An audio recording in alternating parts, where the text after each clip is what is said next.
Hello there you scrub lords. Before we start the unicorn review I want to make an announcement. I will be attending Gamescom 2018 in Cologne, Germany as a guest of Gageagles. I plan on being there from Wednesday the 22nd to Friday the 24th of August. If you wish to meet this fat bastard there, this will be your best chance to do so. If you wish to contribute to helping me pay my way, there will be links to my merch store, Patreon, and PayPal down below. I will be not only meeting fans while there, but I will also be streaming at least once from their Gamescom booth, so please stop by and say hello. Now enough of my plugging, on with the show.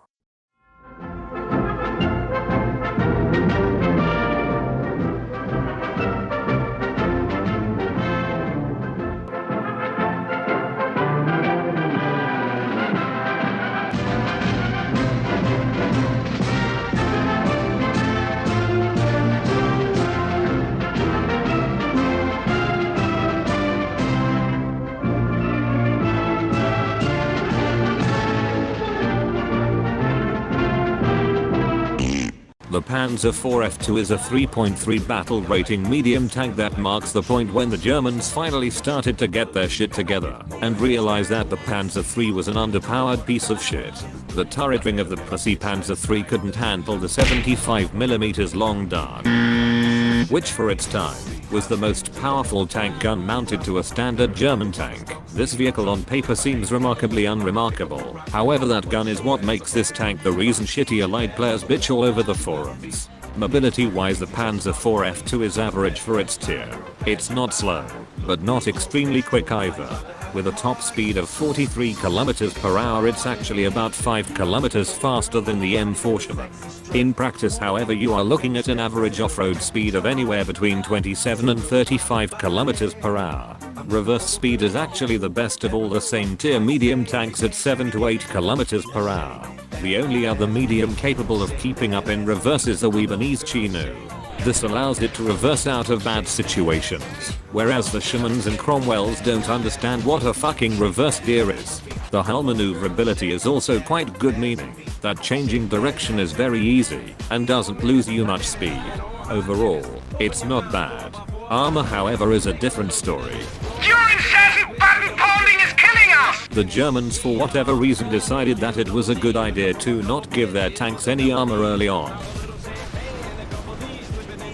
Although if they just plastered nothing but driver viewports all over the front, there would be nothing to stop this monstrosity. Dinant, part into the radio. Yes, sir.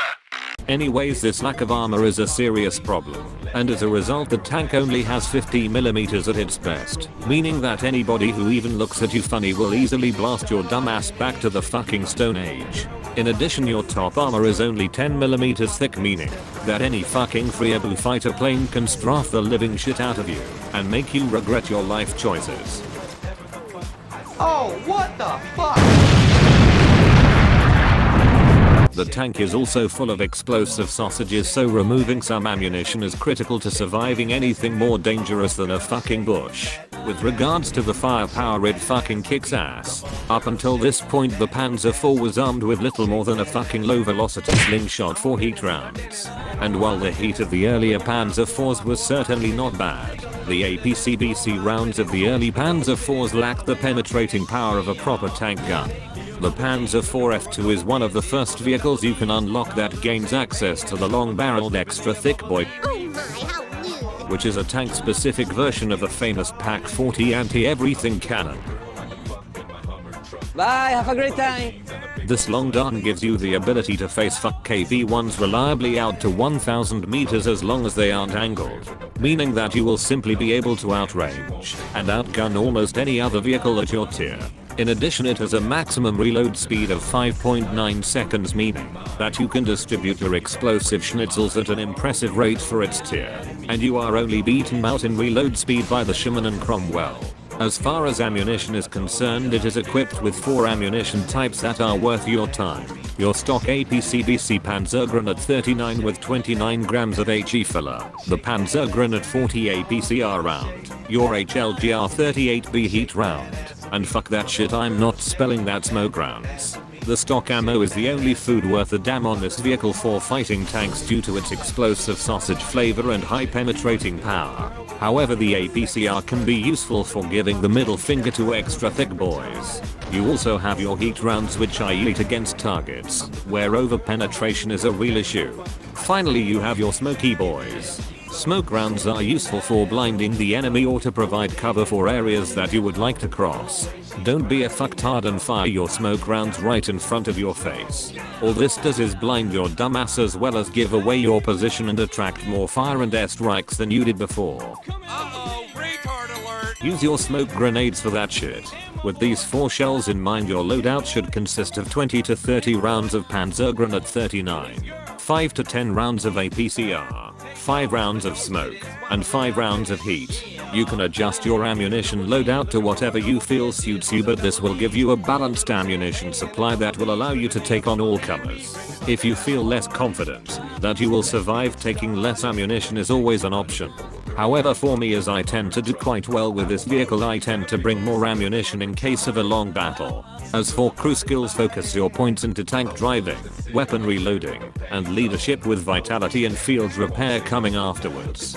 For modifications, focus on spare parts, actual tracks, fire extinguishers, elite rounds, actually being able to hit something, APCR, smoke grenades, more Hans clones, smoke shells, and add-on armor.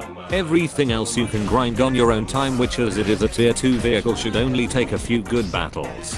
As for how it's played, I should say up front that getting in close with this vehicle and fighting at close range is one of the quickest and easiest ways to demonstrate your stupidity.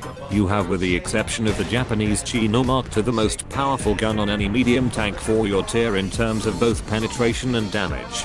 You easily outrange almost anybody, and keeping the enemy at arm's length is the best way to succeed with this slightly armored box. You do not have the armor of a Sherman or KV, nor the mobility of a T-34 or Cromwell, so trying to fight them at close range is to be avoided when possible. I like to keep a minimum distance of at least 400 meters between myself and my opponents. Also, because of your 8 degrees of gun depression, you can use far more of the terrain to your advantage, and giving the enemy as small a target as possible will go a long way to ensuring your survival. In addition, angling your vehicle also helps quite a bit. The angling is not so much there to stop a shell, but to reduce the possibility of a shell killing everyone at once.